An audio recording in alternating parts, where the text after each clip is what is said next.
We have a very quick tabletop activity. We're going to do this in less than 10 minutes, maybe even 8. So you should all see a stack of Post-it notes on your table. And we have heard from 5, 6 presenters, if you count Aaron, on their success stories and lessons learned, what went on in their region. There's approximately 110 people in this room, and we want to hear what went on for you.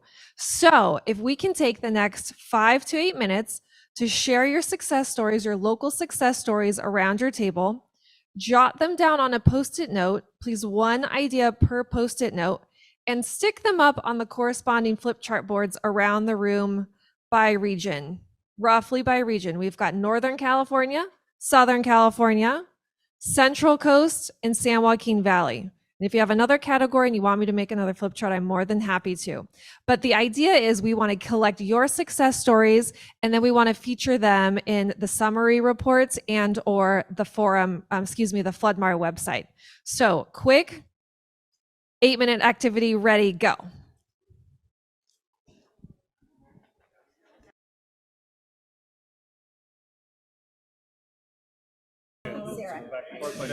All right. Thanks everyone for sharing your success stories. I'm excited to hear more about them later. Quick announcement. Are we going to do it? Or are we going to do the whole if everyone can hear me, raise your hand business? We can do it. Okay. So that was a great conversation that we just started to engage in during that last session, and we heard the need for different types and increased monitoring. And so just general announcement, if any folks are interested to add pesticide monitoring to your water quality monitoring regime, you can connect with Annette, she's from DPR, and start to engage in that conversation. So we've got Annette's contact information if you can't find her later for some reason. Okay, next up, as folks are settling in, it is my pleasure to introduce Sarah Woolf with WaterWise. She will be moderating this next session. So we're switching up our format a little bit. So no more PowerPoints. We've got a panel of folks up here that are ready to engage in some stimulating conversation, and we're just going to kick back and listen to them and absorb all of their knowledge and expertise. And it's going to be great. So without further ado, Sarah. Thank you. Thank you, everyone. It's nice to see so many familiar faces. We all do all varying works in water, and they all intersect here on all of these Sigma problems that we're trying to resolve. And so I'm glad we're all here to discuss it.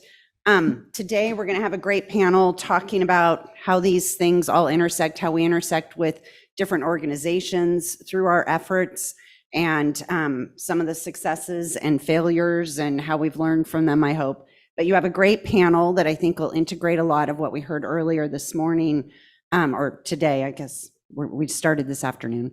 But I think it was interesting to hear some of the presenters earlier talk about locations where they're doing things. And I think we have a great geographical representation up here today as well that will kind of cover some of the different projects going on in different geographical areas. But I think you'll see that many of them are very much alike, but I think every geographical area does have slightly different ways that they have to manage these recharge efforts and have different components that they can and can't do, whether it's because they have an abundant water supply or a decent water supply, whether they have rice farms or they have a lot of open ground that is often just fallowed without any crops on it, because there's not enough of a water supply to keep that with a forage crop on a regular basis. So I hope that we'll get a little picture of around the state what people are doing differently. But I'm going to take a moment here to let each of our panelists do a quick introduction of themselves, and then we will go into their topics, if that's all right with everyone. Mike, how about we start down there with you? Go ahead, Mike. Okay. Mierzwa. Howdy, everybody. Again, my name is Mike Mierzwa. I'm the state floodplain manager. I work at the California Department of Water Resources. How many of you have actually heard of floodplain managers before? Okay, that's actually a pretty surprising number of people out there. Not everyone knows what a floodplain manager does. So I'm going to give you a little taste. We work in peacetime and in wartime. Peacetime is all about basically trying to mitigate something before something bad happens. That's like years to decades that we go through and do things. And then in wartime, we get drafted to actually bolster emergency response activities. 2023, I spent a lot of time in the State Operations Center when I was sitting at the SOC with Cal OES. I'm the guy who's responsible for some of these evacuations that happen. So if you've been having to be forced out of your home, you can hunt me down and be like, hey, it never flooded, you were wrong. But the intent is to avoid the losses, particularly life loss in those situations, which basically means I'm a mapping expert. So I sit around with a bunch of people from ArcGIS, some Esri folks come in there, we have the American Red Cross, et cetera. And I'm using both real-time information and historic information to identify these areas, which is another way of saying I'm the guy who really needs people like you to go through and find places to park water during these flood emergencies, because every little bit that we get out of these systems is less likely that we're going to have a damage somewhere out there. I also go through during these emergencies and work with the counties and cities, give them some advice on what they should be doing, like contingency plans, sort of on the fly on the phone, or telling them when not to evacuate too. When we had Tropical Storm Hurley coming through there was a lot of concern coming up through our arid regions about, oh, we're going to have flooding here, here, and here. And I'm like, no, you're not. Just send a sheriff over there, pay attention, see what's happening. What floodplain managers do, for those of you who didn't raise your hands, and we exist at the state level and at the city and county levels, is we have three principal responsibilities. First, we're about data. Particularly, we're about inundation maps. So we can tell you basically when you are pulling water off a stream, there's another area that would have been inundated, and we can provide that information to you. Second thing we do is we promote activities that are consistent with this concept called the wise use of floodplains. That's really code for land use. So I'm actually a secret regulator out here. You haven't had one sitting up here right now.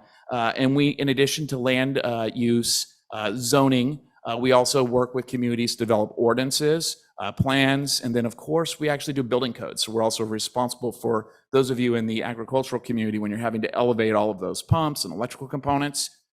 That's us that are doing that at the Department of Water Resources. And then the last thing we do, and this is the most important, is we build capacity at the local levels so communities can be resilient. And that's exactly what the flood concept is. So I'll hold off on here until we come back to our story because we're just doing introductions. Correct. Yes, that'd be great. Mike Myatt with Environmental Defense Fund. Yes, hi everybody. My name is Mike Myatt. I oversee Environmental Defense Fund's water program in California. I've been at EDF about a year. I've been doing California water for about 26 years. So I see a lot of faces out there that are familiar that I hope to raise a glass with here when we're done. EDF is really focused on groundwater and water data and policy advocacy and collaboration and bringing science and all of those things together in the work that we do. We work a lot in the San Joaquin Valley and also in the Sac Valley and have a lot of partnerships and collaborations that we're a part of. We also develop tools that I hope to touch on when I have a chance to talk here in a little bit. And I'm impressed that Mike outed himself as a regulator when he wasn't required to do that. So that's a pretty good start. I'll just stop there for now, Sarah. Thanks. And David Guy. Thanks, Sarah. Thanks for convening us all. Great to see everybody. David Guy, Northern California Water. I get the wonderful pleasure of working with everybody in the Sacramento Valley, pretty much from Sacramento to Redding, Coast Range on the west, Sierra Nevada on the east, and just an incredible mosaic of the state. And that includes, of course, 2 million acres of farmland, 7 national wildlife refuges, 50 state wildlife areas, 4 runs of salmon that we care deeply about, and the rural communities, many of which are disadvantaged, as well as the Sacramento metropolitan area. So just a wonderful region, and see a lot of partners, friends in the audience, and look forward to the conversation. And Bill Stretch from my hometown, Fresno Irrigation District. Yeah, thank you. Bill Stretch, General Manager with the Fresno Irrigation District. I've been with the district for 25 years. I've served as the GM for the last 4 or 5. I'm 5. Also, I'm involved in a family farm, both Almond Ranch in Madera County and Merced County. And, you know, what makes FID a bit unique is the large urban core within our district. So we're, I believe, the 2nd largest irrigation district in the Western United States at 250,000 acres. Of that 250,000 acres, 150,000 is ag, and 100,000 is urban. So we have over 750,000 people that live right in the middle of our district. So it creates a lot of challenges, but also a lot of opportunities, which I'll share a little more about later. We're really, obviously, we've been irrigating farmland for 150 years. Our district's 100 years old, but recharge is something we got into in a really big way since the 1970s with our partners, City of Fresno and City of Clovis. And just probably I'll credit Sigma. Just in the last 2 years, we are now partnering with smaller agencies like the City of Kerman, Biola, Malaga. These are very small, impoverished communities, and we have many other disadvantaged communities that reside within our district that have also created some unique opportunities in the last few years. All right, and lastly, Chase Hurley from Waterland Solutions, who I also do a lot of work with. Yeah, so Chase Hurley, born and raised on a small family farm in Los Banos. For 10 years, I was the finance and policy director for a Central Valley project contractor with Bureau of Reclamation out in Fireball. And then 13 years after that, I was the general manager for San Luis Canal Company, one of the water right holders off the San Joaquin River.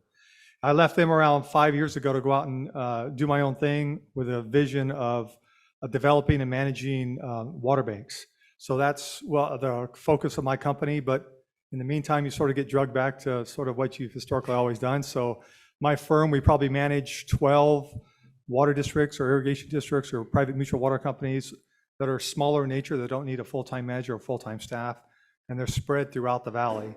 And then we also have multiple clients that are individual farmers that we are doing water budgets and other things for.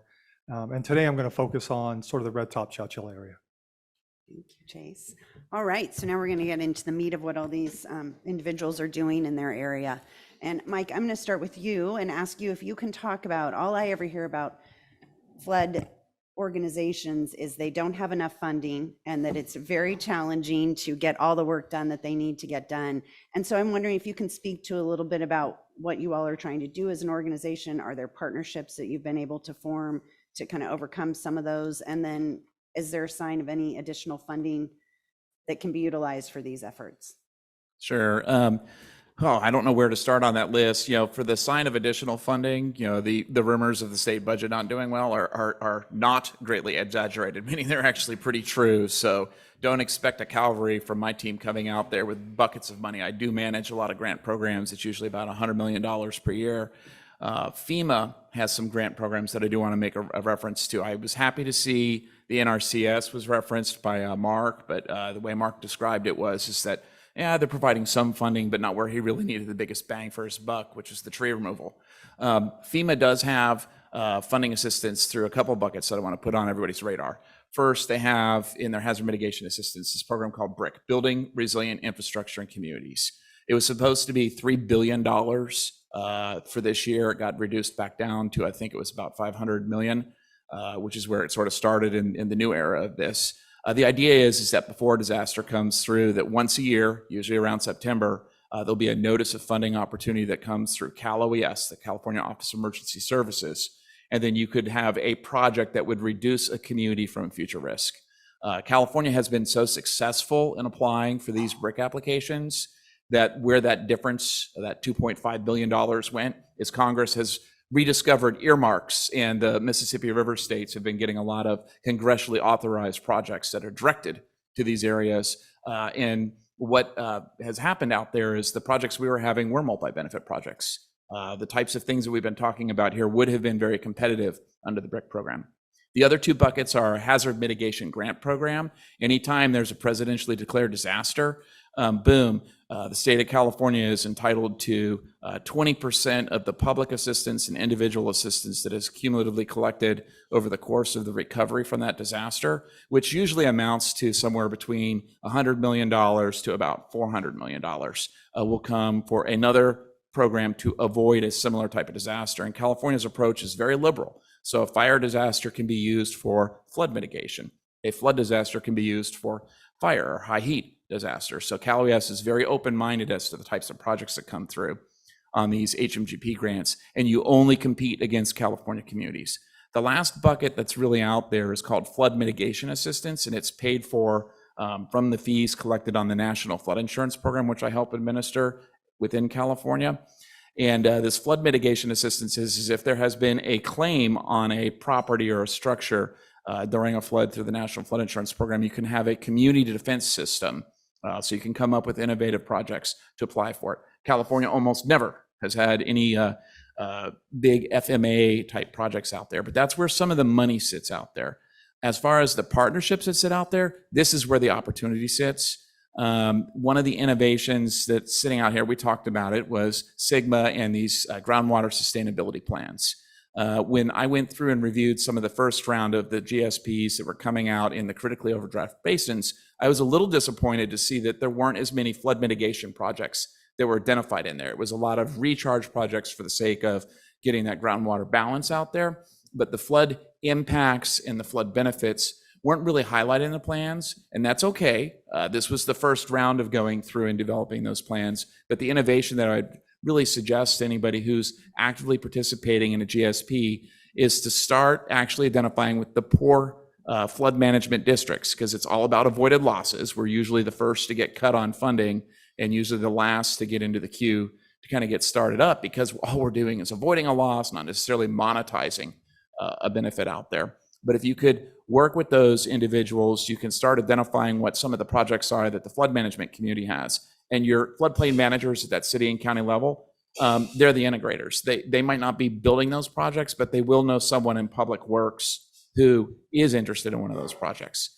Two other areas that are often untouched are the hazard mitigation plans. So part of the Stafford Act of 1988 is all communities, cities and counties are supposed to have a local hazard mitigation plan, or you can sign into what's called a multi-jurisdictional hazard mitigation plan. It's a requirement that you have one of these plans if you want to apply for FEMA mitigation money, those buckets that I mentioned. And usually we're on cycle and have those, and within there's a flood element within each of these plans where, again, you can talk about what the hazard is. You can just reuse FEMA's maps. You don't have to do any additional mapping activity, show that there's a potential for a hazard out there, and then talk about these types of groundwater recharge projects as a way to mitigate that, which then makes you check a box so you're eligible for these grant applications. But it also can be an integrator. You can then take that hazard mitigation plan language and populate it into an update of your general plan. So that's the third of the planning type things that are out there. Now, sadly, most of the general plans in California aren't really updated except for the housing element, because that is required in order to get from California's Department of Housing and Community Development is the state agency that's responsible for that. So you have to do that to get the state grant money. But when it comes to the flood or the safety elements, usually those are about 20 years old in a lot of locations. And you could literally just start copying the same language in there to start getting some assistance. And there's other state agencies such as the Office of Planning and Research that provide some technical assistance on that. So that's where the partnerships could sort of come to unlock monies. Great, thank you. I think all of us took notes on where we're going to be tapping into those dollars. Mike, number two, I'm going to switch to you, and I think you're going to summarize a little bit what you heard this morning and maybe how EDF has done some programs and brought in partners. I know I'm personally aware of a lot of water accounting work you guys have done down in Kern County, and I think that has been very helpful for those of us in Sigma trying to figure out how we're going to do all of this accounting. But maybe you can speak a little bit to that and some of the other, I think you've done a habitat program in Tulare County as well that you've helped get them started on. Sure, happy to. First, I just want to say what an honor it is to be here, and thinking back way to the beginning. I want to say this morning, but I think we started this afternoon, is Mike talking about this network that you all have built and the opportunity that is created for all these success stories that we heard today, and how important it is for that advanced planning and the innovation. And you know, the first time I heard about Flenmar was a number of years ago, and I was like, what are you talking about? It's such a wonky term. And now we all kind of just know, like, well, that's just what needs to happen. And that's like serious progress thanks to all of you. Carla talked about hope, and days like this to get to have a moment to hear about all the cool stuff that people are doing across the state and the leadership that's being shown. It's a real treat. So thanks for letting me be here to get to experience that and take a break from from the day to day. I think just hearing the previous speakers really shows what's possible when you combine a number of different things: leadership, having data and tools available, research and knowledge of that research, having collaboration, working with folks that you might not agree with when you first sat down, but being willing to do that work together.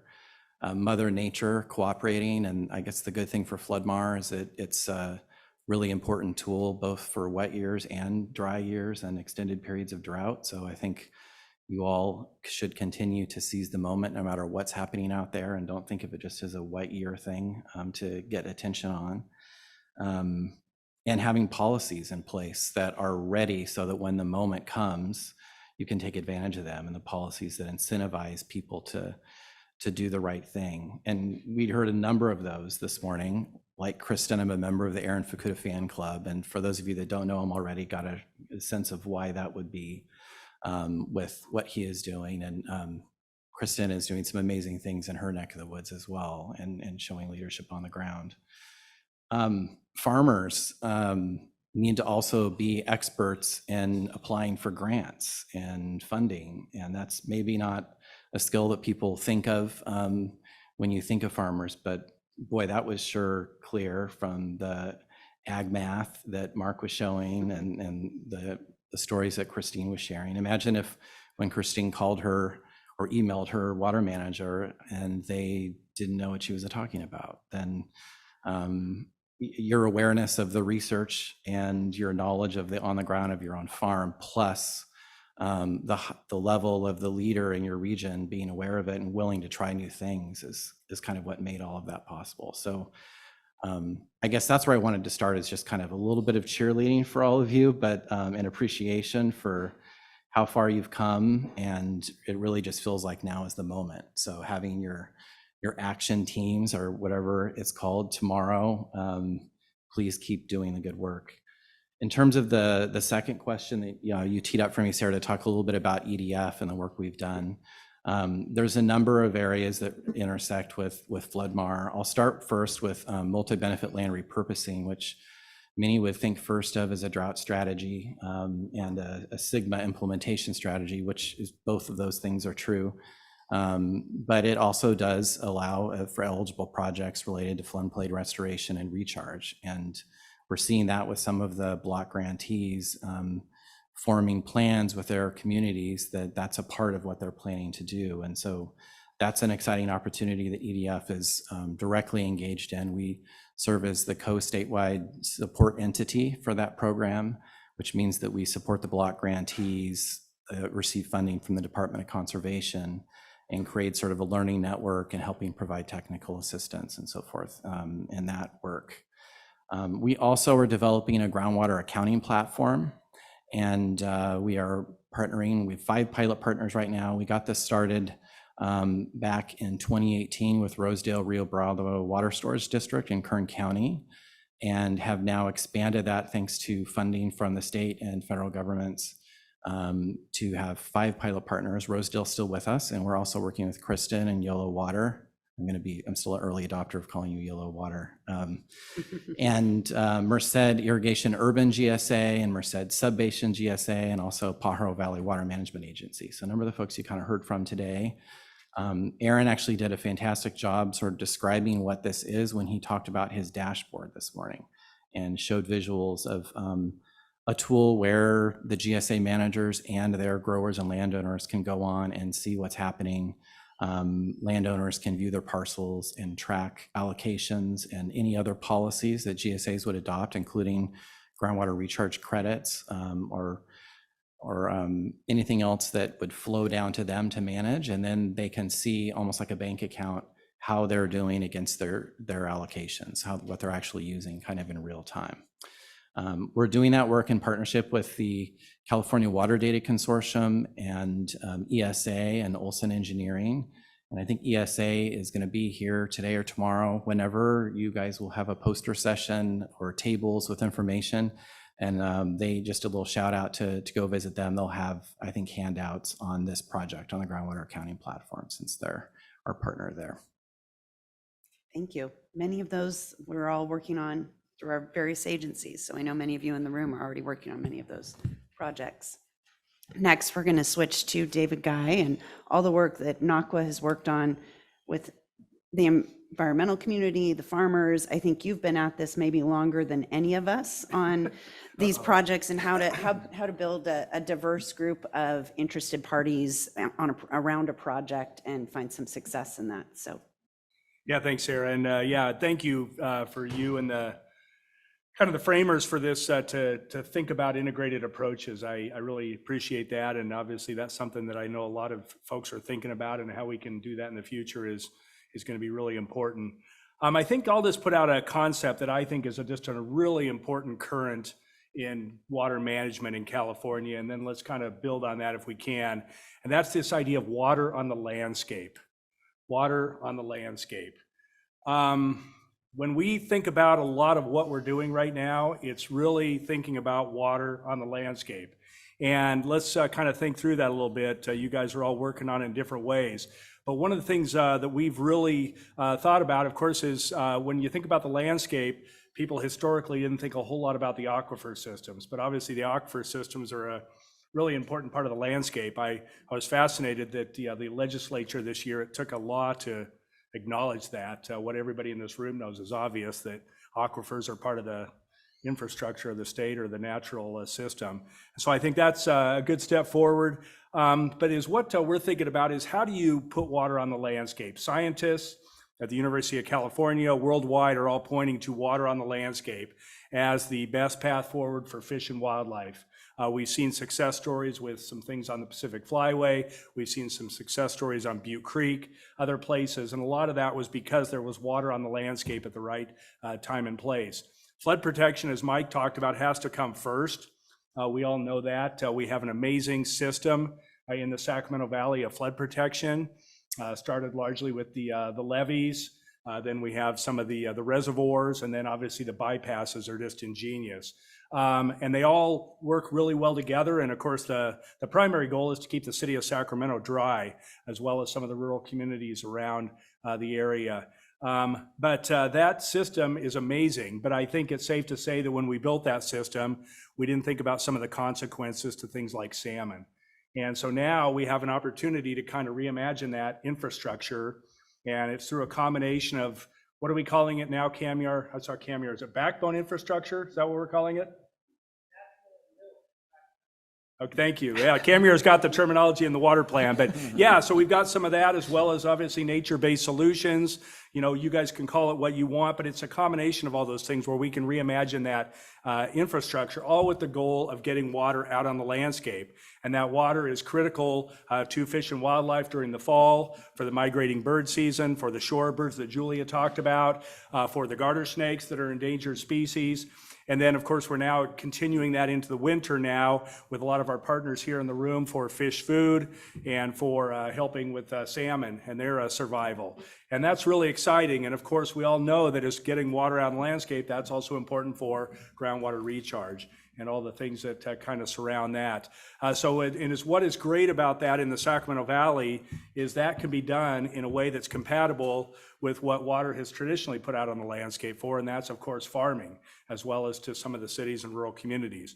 It can be done compatibly because it's done at a different time of the year. And we're finding that there's a really nice integrated approach of getting water out on the landscape that can really benefit everybody. So anyway, we have found that a functional Sacramento Valley, we've learned this from our environmental friends, a functional Sacramento Valley depends on a healthy landscape and healthy rivers, and that the rivers are really dependent upon that landscape in every way, whether it's the surface landscape or the aquifer landscape. It's all equally important to supporting that river system. So I think there's a lot of work to be done in this space, but I think the concept of water on the landscape is something that I think this group can all really work towards. So thank you. Thank you, David.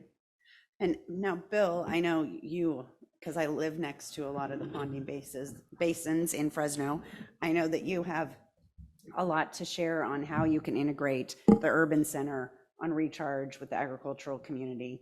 And so I'll leave it to you to explain how you've done that for many years in Fresno. Yeah, thanks. And maybe just to share a little bit more, I wrote down a note from Aaron's talk earlier. He has 200 growers in his district. In FID, we have 9,000. Every district is not created or we look very different wherever you go in the state. And so why is that? So going back when FID was created 50 years prior to the district being formed, there's just a lot of mom and pop farmers, a lot of 20 acre, 25 acre parcels that were developed, and that's changing, but that's how it was settled in Fresno. So that also creates some different challenges and opportunities too.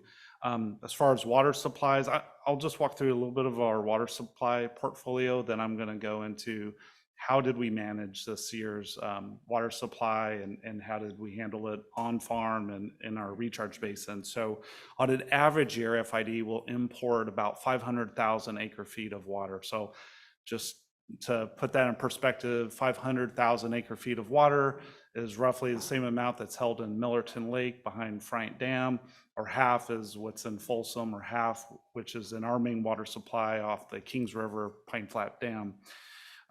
We have tremendous senior water rights on the Kings River. We manage the city of Fresno's Class 1 water CVP supply. We have a Class 2 supply. We also have 7 natural occurring creeks that run into FID.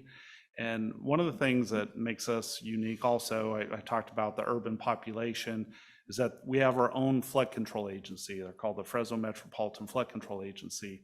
And there's over 250 basins that their primary purposes for storm control, but about 150 of them are also dual use. So they also, during the late spring, summer, and early fall, we will recharge in those basins. And so that's something that that's between those 150 basins. FID has just under 1,000 acres of recharge basins. So in some city of Fresno basins, Clovis, we have about 3,000 acres of recharge basins in our service area. And so on a wet year like this, on an average year, we bring in 500,000. We're at the end of this year, it looks like we'll have imported about 650,000 acre feet. I wish we could have done more, but there's constraints in the system. Part of the constraint is the canal system. It was designed 150 years ago, and there's certain things, and we have a lot of supply, but we're storage poor. We don't have a lot of as much storage as we would like in some of our reservoirs, and so that comes into play here. And also on a really wet year like this, the way it works in the winter months, these flood control basins, we turn into kind of a pseudo flood control agency. They start dewatering. We are the safety valve. They dewater into our canals. We run that water to the west side of the district, bank it, recharge it, spread it in our recharge basins. And then on top of the urban water, then we have the natural creeks that start running off. And at the same time, then the major river systems on the San Joaquin River and the Kings then go into flood release. And so obviously we want to help there, protect Tulare Lake Basin and other communities along the river. And so there, at some point, we just ran out of capacity. We only have so much recharge basins that we can bring in the water. And so I want to shift now just to kind of the on-farm recharge versus spreading basin concept. So like I said, we're a conjunctive water use district. We got into recharge really big in the 1970s with the city of Fresno, Clovis, and then on our own. And then this whole flood mar concept was being discussed a few years ago. We're like, well, yeah, we do that. We're conjunctive water use. On these large water years, we start water early. So in February, March, we'll start bringing water in.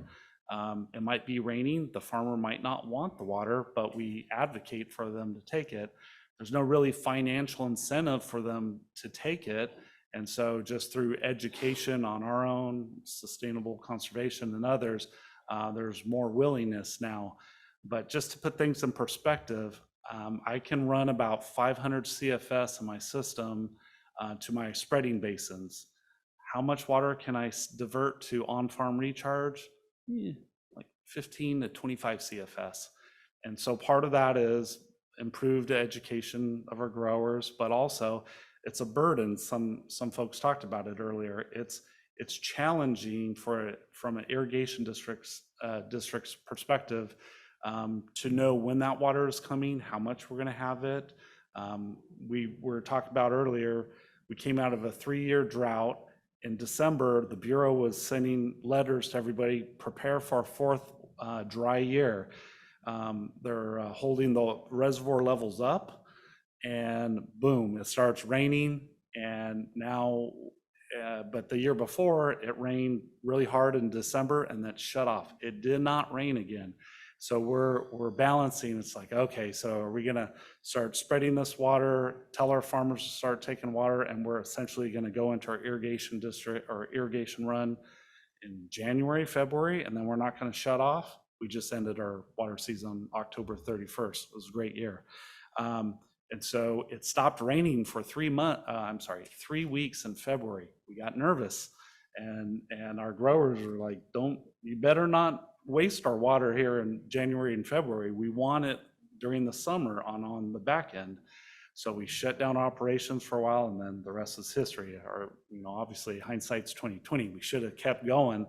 And so there was a lost opportunity there.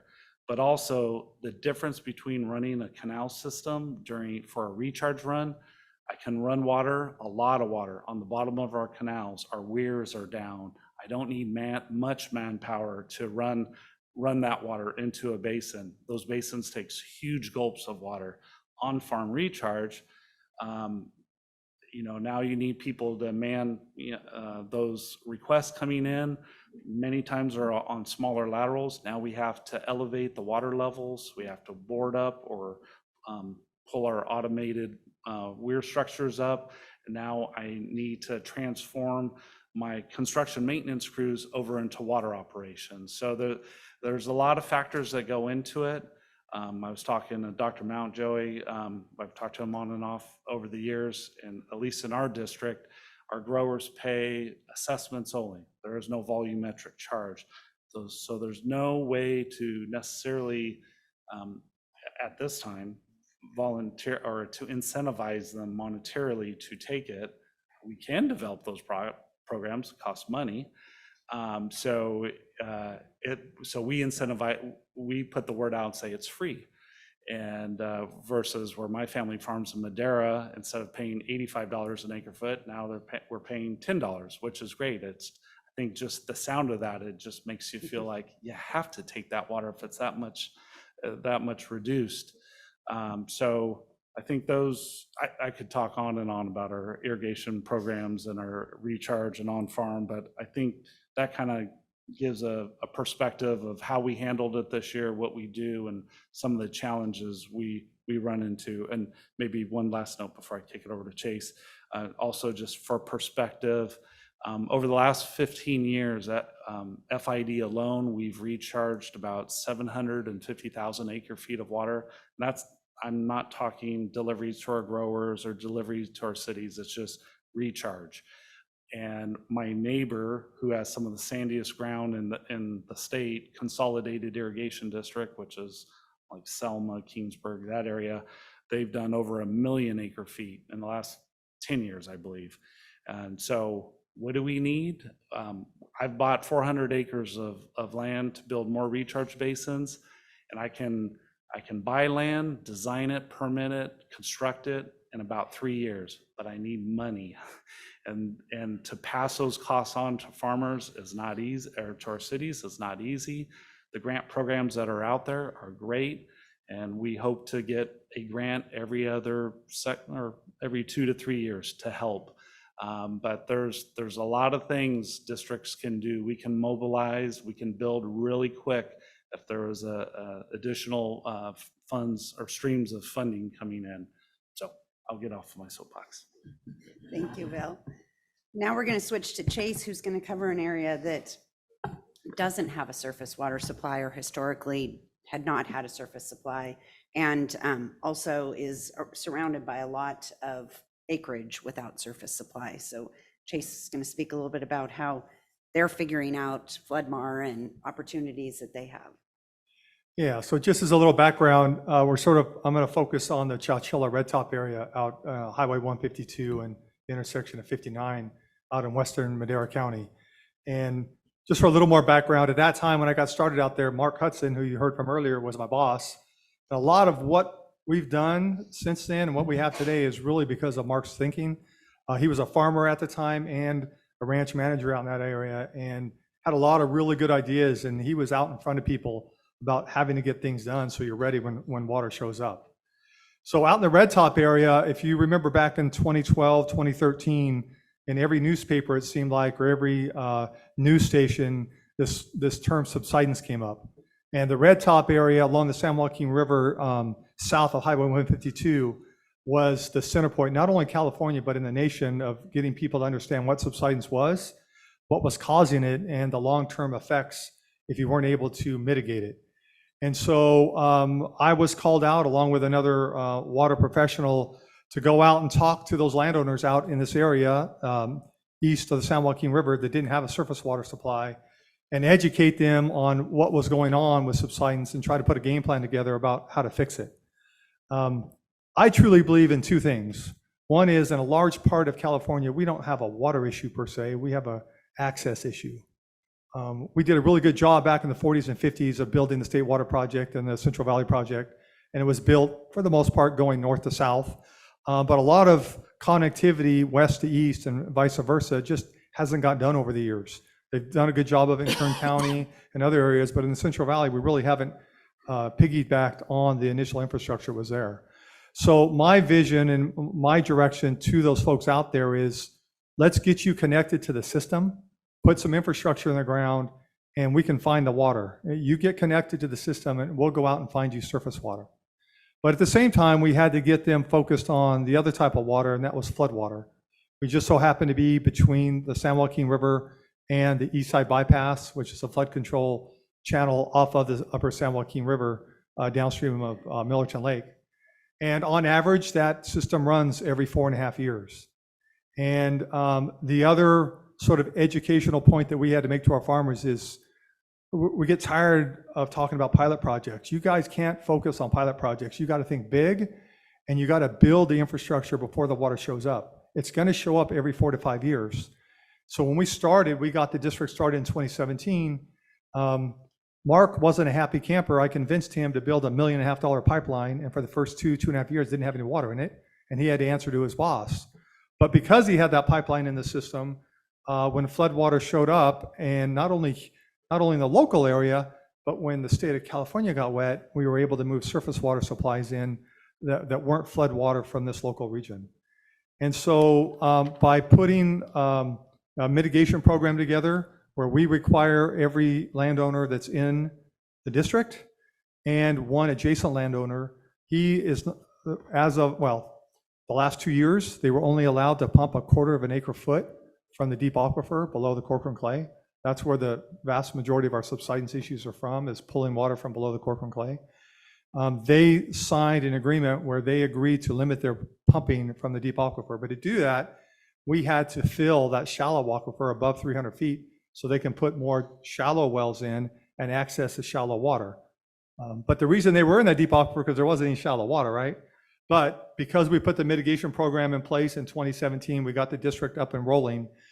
Since then, we've put in over 110,000 acre feet of water in the ground in 2 recharge basins that were adjacent to the East Side Bypass. And it was because, at the time, Mark convinced his boss to leave 350 acres of permanent crops out. They were getting ready to plant them, and we convinced them not to. So he went out and built farmer-friendly levees. They still farm within that basin in the off years, forage crops, not tree crops. But in the 3 wet years since that was built, they've got over 30,000 acre foot each of those 3 years in that one basin. And then we've done a development of other basins much smaller in the area. So we've sort of socialized the program.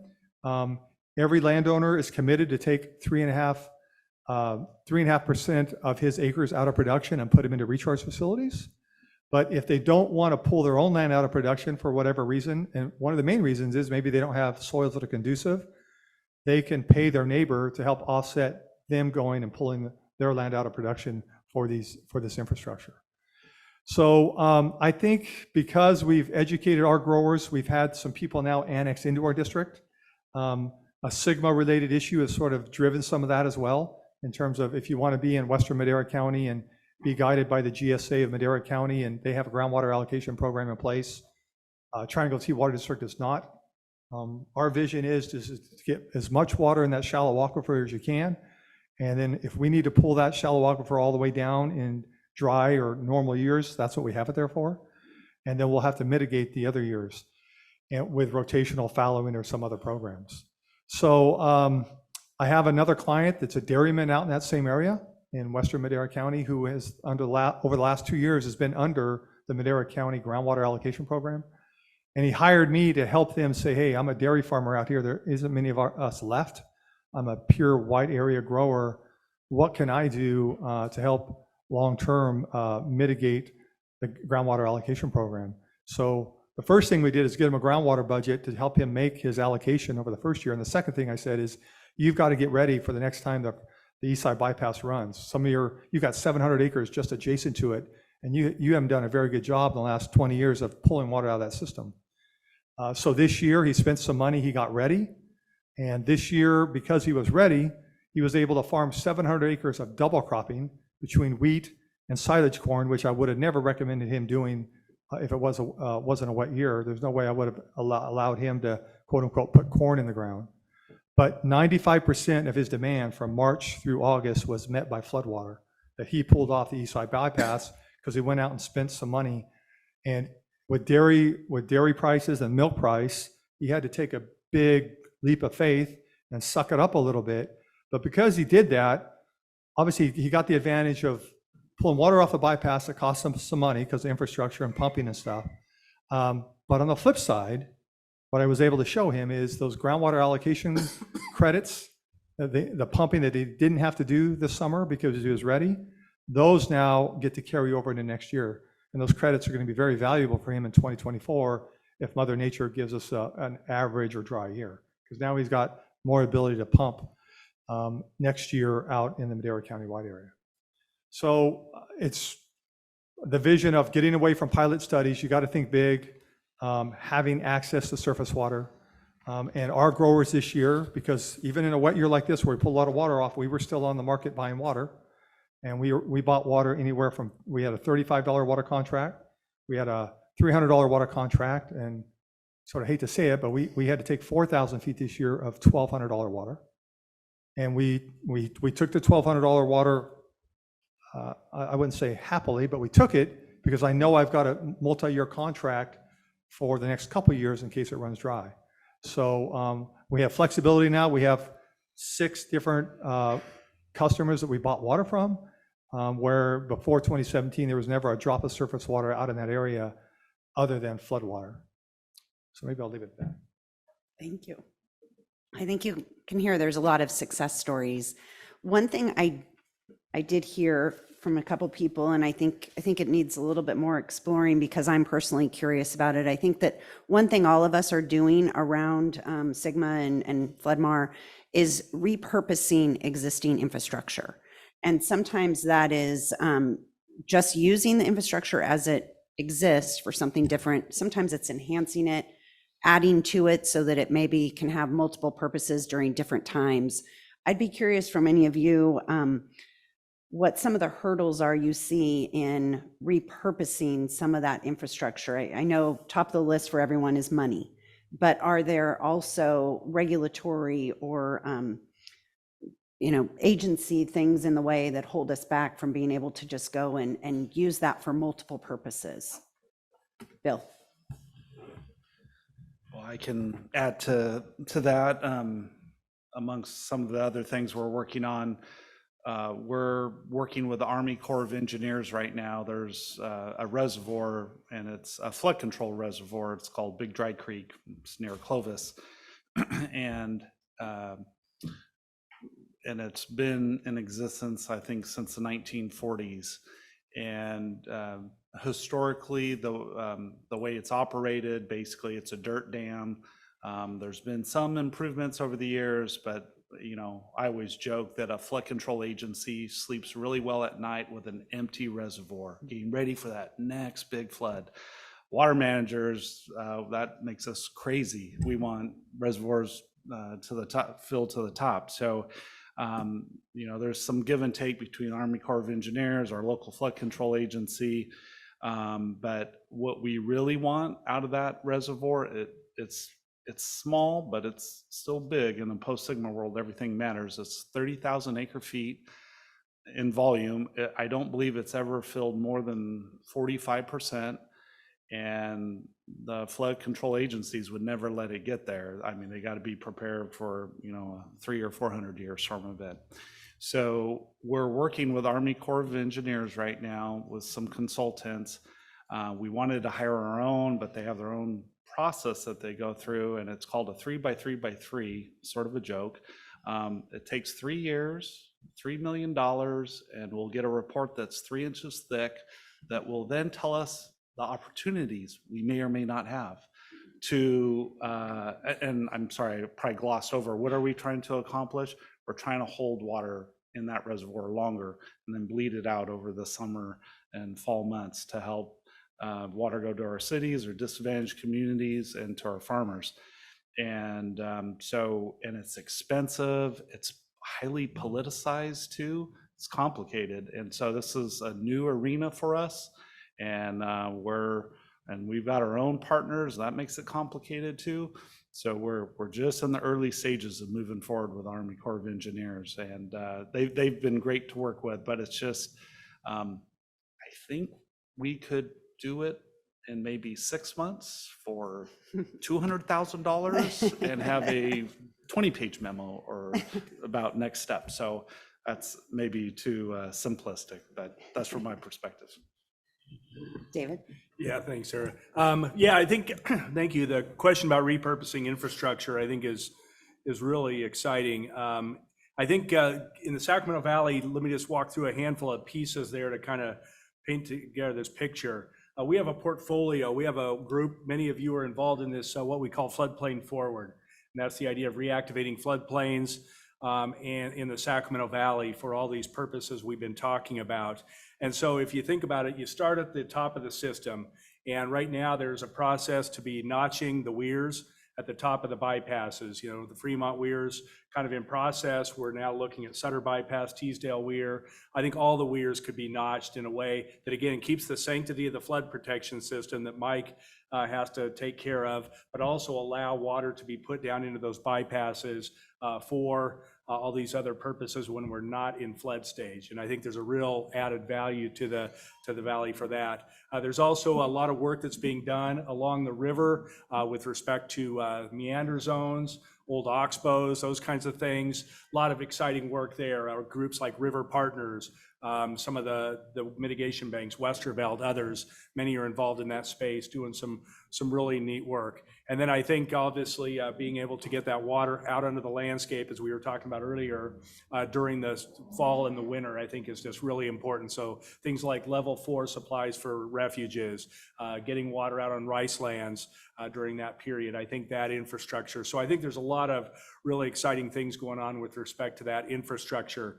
The one thing, Sarah, to your question about what would be helpful, let me give a shout out to Sustainable Conservation and the work that they're doing. I think everybody's generally aware of the work that Daniel and Rogel and others have been doing in the recharge space, but in another part of the organization, they've been really working on this accelerating permitting dynamic. And check out their website if you haven't seen it. It's amazing what they've done in a fairly short period. And we're trying to build on that. Everybody heard about the cutting green tape dynamic at the state level, but now Sustainable Conservation is developing a permitting roadmap for getting water out on the landscape, for reactivating the floodplain, for helping with some of these infrastructure projects. And hopefully that will be done sometime next summer, we're hoping. And again, these things are never done. They're just kind of the next step in a process, but we're just real excited with the work that Sustainable Conservation has done. And yeah, the funding obviously is important. I know that's a whole topic into itself, but I think just getting the regulatory permitting to do some of this obviously is going to be really important. Thank you. Mike, you want to say something? Yeah, there's a lot I could talk about this. First, I want to jump back to Bill's statement about, flood managers always liking empty reservoirs. True, I do actually sleep a little better when the reservoir's empty. I really do. Sorry, guys. But more important than This year. yeah. But the two things. As a floodplain manager, I really like tall buildings. So a 2-story, 3-story, 4-story building, that is actually something that really helps me. And then wider floodplains. We always talk about making room for rivers. And that is basically allowing those nature-based systems to really work out there. So there's a lot that we can go through and do. There's a reason why in the Central Valley that our levees are really close. It goes back to the mine tailings and hydraulic mining. I'm not going to get into that story here now. We can talk about it during the break. But I want to give 2 examples of repurposing infrastructure barriers. Is the Sacramento Weir, if you haven't seen it, it's a flood control structure that's located just to the west of the city here. It was built in 1917, so it's over 100 years old. It has these operable gates that are very dangerous to go through and actually release and then put back into place again. And it's basically a plug, a hole in the levee system where water can actually be pulled out of the Sacramento River and then put functionally back into the natural YOLO sink, which we know as the YOLO bypass. But we have to operate that structure, even though technically it is no longer really needed to remove sediment because of a congressional law and authorization for that structure.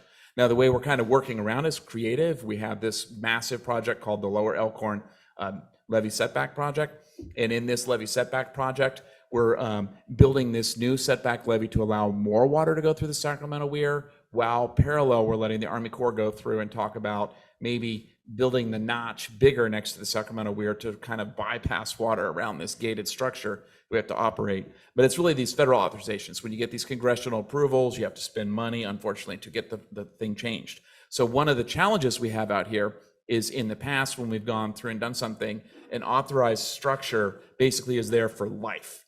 When you get money from the federal government, we all play the game, is that we sign on this contract that we will maintain in perpetuity the system as though nothing will change. And what we really should be doing in life cycle management is actually thinking about what is the functional use of our infrastructure, and then having like a half-life. Instead of making 50 years or 100 years, how many really uses are you going to get out of that canal? How many uses are you going to get out of that dam? How many uses or loadings are you going to get out of that actual levee system? And if you start hitting like half of those uses, then you should start tapping into some sort of pool to do a reevaluation on, is this really the solution that we need going forward, looking at the climate change? So that's the first thing. The second thing that sits out there, and Kristen talked about this in her presentation, is you can get these variants or deviants or temporary measures, right? I can issue basically, if the state is going through and constructing and has a temporary site in a floodplain, I can give them a variant. I like the deviants, which is how the Army Corps describes it. It sounds wicked and evil, and they kind of are, because you have to go through so much effort just to get this temporary measure that you don't get a lot of functional time to go through and take advantage of these temporary measures. But what we should be doing is where we have these temporary measures where the costs are lower and where they're successful is, I think this was Kristen's point, is looking for a way to actually make that the norm. So getting back to our graphic of what these permitting costs are in the temporary measures, why can't we have a cost structure that uses about the same amount of documentation? I'm not as ambitious that we're going to cut that 3x3x3 matrix down to the 100 or 200 pages. But at the same point in time, there is value that when you do these temporary measures, that there's a dialogue. And the key in those is often with a variant or a deviant is that you have to have sort of an annual compliance report. So I'm going to go back to the SAC Weir. We had construction trailers that were located down in the floodplain, and by federal law, under the National Flood Insurance Act, I had to basically have the construction team give me an evacuation plan, a call tree, and the evacuation plan wasn't just for the people, but all of the material and construction equipment down there, that if we saw forecasted flood flows coming to the construction site, that we could safely remove everything so we wouldn't be sending mobile homes or trailers or fuel tanks going down the YOLO bypass. And then every year I had to get an update to that plan. And it didn't cost a lot for the state to go through and do that, but I did allow very easily, yes, you can now temporarily occupy the floodplain because we have another safety measure in there. So you can look at those types of solutions and then slowly build those and make that your permanent sort of future going fix. Mike? Yeah, just a couple things. think my fellow panelists described pretty well kind of the current state of things with infrastructure and trying to use what we have to do new cool things. And we've heard today a number of success stories and folks that are kind of innovating in that space. And just to acknowledge there certainly are lots of different barriers to do things differently. And sometimes it can be regulatory barriers. And David mentioned earlier, SB 122, and kind of acknowledging that groundwater aquifers are part of our natural infrastructure, and maybe that'll unlock some additional funding. We will see. There's also, it's scary to do things differently. And sometimes people don't know. Bill was just talking about education and needing to let folks know what's possible. And sometimes it feels like a race to be second, not first. And so there's a lot of folks going first in this room, and helping to educate and spread the word about what's possible can help those that are more comfortable going second. And that's a way to overcome just the human side of sometimes doing things differently is hard. So I just wanted to acknowledge that. On the funding side, I also think it's challenging the way often folks receive funding. It's typically year to year.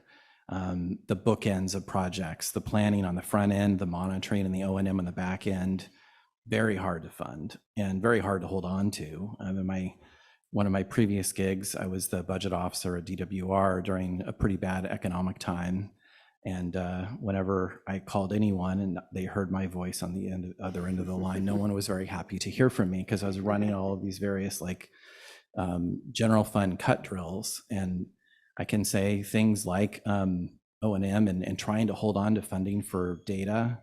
It's so critically important, and the bang for the buck you get is so high, but it's the first thing to get cut in hard times. And so anything we can do to advocate together for those sorts of funding could be a real game changer too. Thank you. Do we have time for one question?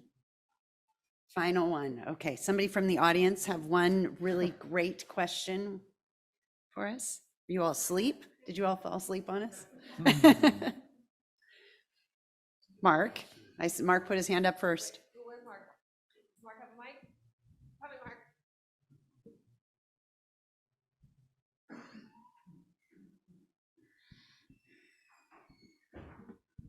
Can you discuss the water rights on the bypass?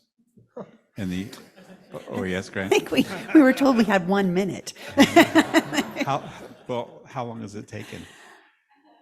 I do, something we did not get into today, but something that is a big challenge in all of this is water rights. With all of this, it's back to using infrastructure differently, using water differently.